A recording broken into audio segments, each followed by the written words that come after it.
ख्वाबों का शहर मुंबई में हर शाम की तरह 26 नवंबर 2008 की शाम भी गुलजार होती जा रही थी। लोग हर रोज की तरह अपनी जिंदगी में शबाब पर थे कि इसी बीच कुछ ऐसा हुआ जिसे सुनकर आज भी सबका दिल दहल उठता है, रोंगटे खड़े हो जाते हैं।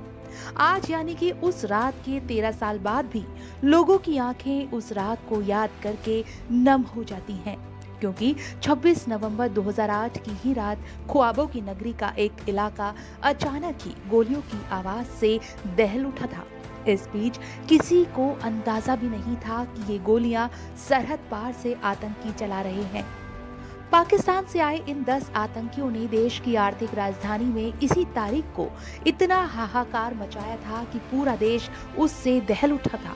हर आतंकी के पास AK-47 थी, जिससे वो बिना निशाना लगाए गोलियां दागते जा रहे थे। इस हमले में पुलिस और सुरक्षा बल के 11 अधिकारी शहीद हुए। वहीं दूसरी तरफ हमले में 137 लोग मारे गए, जबकि 300 से ज्यादा लोग घायल हुए।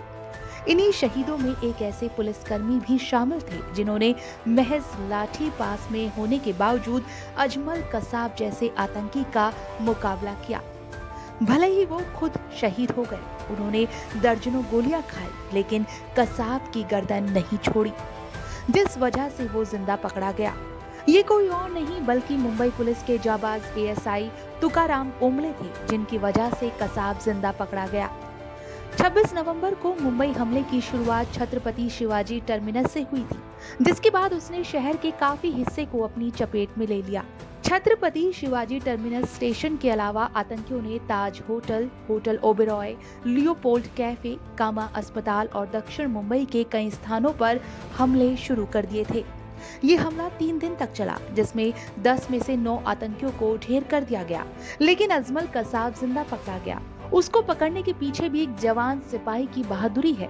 दरअसल 27 नवंबर को DB मार्ग पुलिस को करीब 10 बजे सूचना मिली कि 2 आतंकी जिनके पास भारी हथियार हैं, उन्होंने CST में यात्रियों को भून डाला है, जो कि भागने की फिराक में है। बस फिर क्या था, 15 पुलिस वालों को DB मार्ग से चौपाटी की ओर मरीन ड्राइव पर बैरिकेडिंग करने के लिए भेजा गया।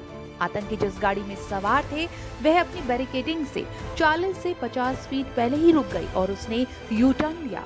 इस दौरान आतंकियों की तरफ से फायरिंग शुरू कर दी गई। जब पुलिस की तरफ से फायरिंग हुई तो एक पल को ऐसा लगा कि दोनों आतंकी मर गए, जिसके बाद मुंबई पुलिस की खाकी वर्दी, नीली टोपी लगाए और हाथ में 3 से 4 फीट का डंडा लिए ASI तुकाराम ओमले ने बैरिकेडिंग तोड़कर कदम आगे बढ़ाए। कार के पास गए तो देखा कि उसमें 2 लोगों में से एक की मौत हो चुकी थी, जबकि दूसरा बेसुध अपनी सीट पर ही पड़ा हुआ था।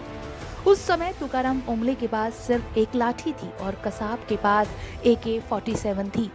ओमले ने कसाब की बंदूक की बैरल पकड़ ली थी। उसी समय कसाब ने ट्रिगर दबा दिया और गोलियां ओमले के पेट और आंत में लगी। ओमले वहीं गिर गए, लेकिन उन्होंने अपनी अंतिम सांस तक बैरल को थामे रखा था ताकि कसाब और गोलियां न चल पाएं। कसाब ने उन पर दर्जनों गोलियां दागी थी, लेकिन उन्होंने कसाब को भागने नहीं दिया। हालांकि तुकाराम ओमले उसी पल शहीद हो गए, लेकिन उनकी वजह से ही पुलिस कसाब को जिंदा पकड़ सकी और उस पर केस चलाया जा सका।